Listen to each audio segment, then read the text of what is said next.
去年我们不是有拍一部影片吗？在大鹏湾那个，就搞一堆人跳水。有啦，就是我们那次是真的有一个人就是要跳水，对，所以呢那时候就有提到说，今年有机会想要去国外比一个比较不一样的比赛，就是你那天传赖也说什么富士6小时耐久赛，就是在日本的那个富士山附近的那个富士赛车场，就是比 F1 的那一个。我们选择的是 S Global 的6小时耐久。那 S Global 的话呢，就是目前大家常听到的小阿鲁，然后 CBR150跟 R15V3，对。那在6个小时里面呢，就大概会有3到4个选手去做搭配，然后去完成就是一个比赛。那车辆是不可以更换的，那所以在比赛过程中如果有转导或者是车辆故障，都是必须回到维修区去做维修之后才可以继续比赛。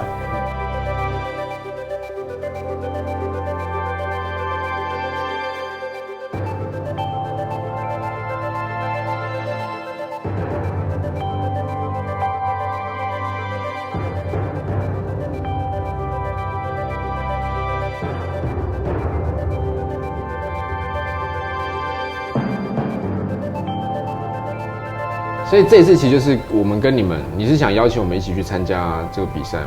当然了。其实，好，因为我们当然有做一些功课啦。我知道这2年其实蛮多台湾人也跑去富士比这个6耐嘛。对。那我后来看一看，它其实好像比较偏业余性质嘛，也没有排位赛，就是谁比较早报名完成那一天，就是在比较前面位置出发。那这样子，其实不是说不行，可是你忙，我们也都忙啊。我们就不要花这个钱跑去日本比这种业余的比赛。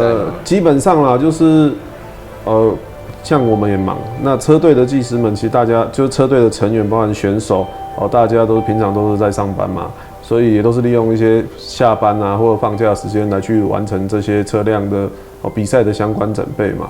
所以呢，你虽然这个比赛它不是一个非常正式在日本算是一个业余性的比赛。基本上呢，去日本比赛本身就是一个很大的挑战。那我们希望借由这次的机会，能去完成我们的一个梦想。中年大叔的梦想，不要乱讲啊！